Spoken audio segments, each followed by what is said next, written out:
క్లియర్గా That is where I told you, global leadership Lokesh is not good for the community or society. That is core competency for India. Okay. Family ఇది values ఇది are interview. the world. ఈ ఇంటర్వ్యూలో చంద్రబాబు నాయుడు కుండ బద్దలు కొట్టి చెప్పాడు, Indians. Why? Strong leader కావాలి, strong leader ఉంటే అడ్వాంటేజ్ ఉంటుంది.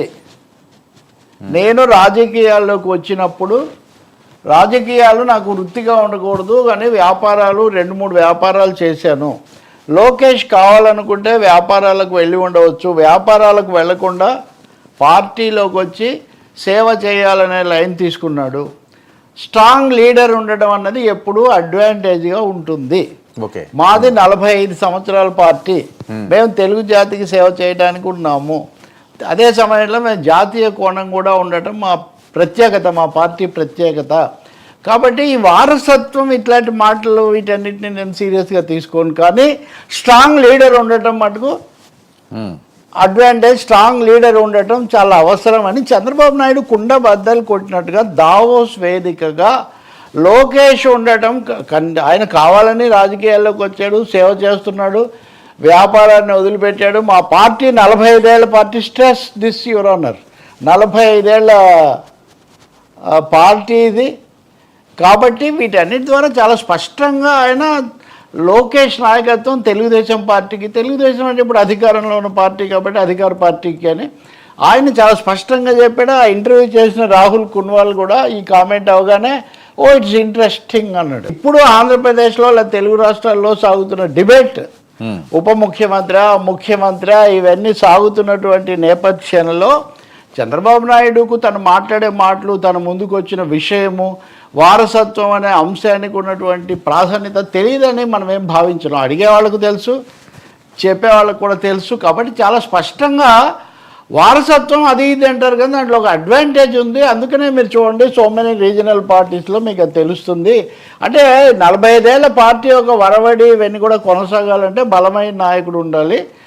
కావాలని వ్యాపారాన్ని వదిలి రాజకీయాల్లోకి వచ్చినటువంటి లోకేష్కు ఆ అడ్వాంటేజ్ ఉంటుంది ఒక విధంగా. లోకేష్ స్ట్రాంగ్ లీడర్ అని ఆయన చెప్పలేదు కానీ స్ట్రాంగ్ లీడర్ అవసరం కాబట్టి, స్ట్రాంగ్ లీడర్ ఉండాలంటే కంటిన్యూటీ ఉండాలి కాబట్టి కంటిన్యూటీ లోకేష్తో వస్తుంది అనేటటువంటి ఇండికేషన్ చాలా స్పష్టంగా చంద్రబాబు నాయుడు ఇచ్చాడు. ఇక్కడ మీరు నిన్న మనం మాట్లాడిన విషయానికి వస్తే టీజీ భరత్ లోకేష్ ముఖ్యమంత్రి కావాలన్నప్పుడు ఆయన సీరియస్ అయ్యాడు అని చెప్పబడుతూ ఉంది. అయినట్టుగా మనకేం తెలియదు, ఎందుకు మన ముందే ఆయన మాట్లాడలేదు.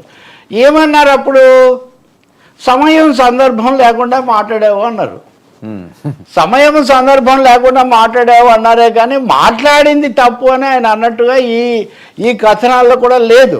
కాబట్టి right words at right time అని తప్పకుండా నేను మొన్న కూడా మీకు చెప్పాను, దావోస్కు పెద్దబాబు చిన్నబాబు ఇద్దరు వెళ్ళటంలో చాలా స్పష్టమైన సంకేతాలు ఉన్నాయి అని.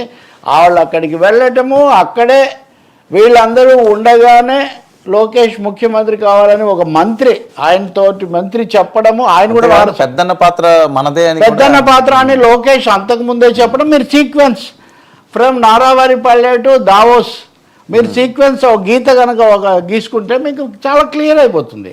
చంద్రబాబు నాయుడు చాలా స్పష్టంగా చెప్పింది ఏంటంటే తప్పకుండా స్ట్రాంగ్ లీడర్షిప్ కావాలి, లోకేష్ కావాలని వచ్చాడు, పార్టీని అభివృద్ధి చేశాడు, చాలా రాష్ట్రాల్లో ఇలాంటివి జరిగాయి. కాబట్టి దీన్ని వారసత్వం అనకండి, continuation of leadership, continuation of leadership. వారసత్వం ఈ పదాలన్నీ అవన్నీ ఇది కాదు అని చెప్పి అంతటితో ముగించారు. మళ్ళీ దాన్ని కొనసాగించలేదు కూడా. మీకు తెలిసి ఇంటర్వ్యూ చేసేటప్పుడు ఇవి ఎలా ఉంటాయని. అందుకని నేను అనుకుంటాను చంద్రబాబు నాయుడు దీనికి ఆన్సర్ చెప్పారు. నేను దీనికి కొనసాగింపుగా ఇంకొక 2 విషయాలు చెప్తాను. మీరే అనుకుంటాను ఒక ఇది చేశారు, అనాలిసిస్ ఏదో ఇచ్చారు. పవన్ కళ్యాణ్ వాళ్ళ పార్టీ వాళ్ళకి చాలా బలంగా ఆదేశాలు ఇచ్చారు, ఈ అంశాన్ని మీరు మళ్ళీ సాగదీయకండి, దీన్ని ముగించండి అని చెప్పారు అని. పవన్ కళ్యాణ్ చెప్పిన దాని అర్థము, చంద్రబాబు చెప్పిన అర్థం కూడా దాదాపు ఒక చోటికే చేరుతుంది. ఓకే, లోకేష్ డిప్యూటీ కాకుండా నేరుగా ముఖ్యమంత్రి అవుతాడు అని కొంతమంది అత్యుత్సాహవంతులైన తెలుగుదేశం నాయకులు చెప్తూ ఉన్నారు. పవన్ కళ్యాణ్ ఈ అంశం మీద అనవసరంగా చర్చ పెట్టకండి అని అంటున్నారు. దీని అర్థం ఏంటంటే కొంచెం కనుక పవన్ కళ్యాణ్ కూడా ఈ విషయం తెలుసు. పెద్ద పార్టీగా 160 స్థానాలు ఉన్న పెద్ద పార్టీగా వాళ్ళు నిర్ణయం దే కాల్ ది షార్ట్స్. కాబట్టి లోకేష్ను మేము ముఖ్యమంత్రిగా ఎన్నుకుంటామని తెలుగుదేశం లెజిస్లేచర్ పార్టీ నిర్ణయిస్తే పవన్ కళ్యాణ్ దాని మీద Objection చెప్పడానికి ఎవరికీ లేదు. BJP లేదు, చేసేది కూడా జనసేన లేదు. లేదు. అందుకని చంద్రబాబు నాయుడు చాలా క్లియర్గా దీనికి నేను ఉదయం లోకేష్కు సన్నిహితులైన ఒకరిద్దరితో మాట్లాడాను, తెలుగుదేశం వాళ్ళు మామూలుగా యాజ్ ఏ మీ జర్నలిస్ట్గా. వాళ్ళేమే మేము ఈ చర్చ కావాలని తేలేదు, కొంతమంది కావాలని తెచ్చిన మాట నిజమే, కానీ ఇదంతా సహజమే కదా, ఇందులో పెద్ద ఆశ్చర్యమైన విషయం ఏముంది. Lokesh next leader to Telugu Desam అనేది చాలా క్లియర్ అయినప్పుడు ఇది పెద్ద సమస్య ఏముంది అన్న అభిప్రాయం ఒకటి. ఇంకా కొంచెం కాంప్లికేషన్స్ కూడా ఉన్నాయి, అవి మనం తర్వాత మాట్లాడవచ్చు. కానీ మీరు అన్నట్టుగా లోకేష్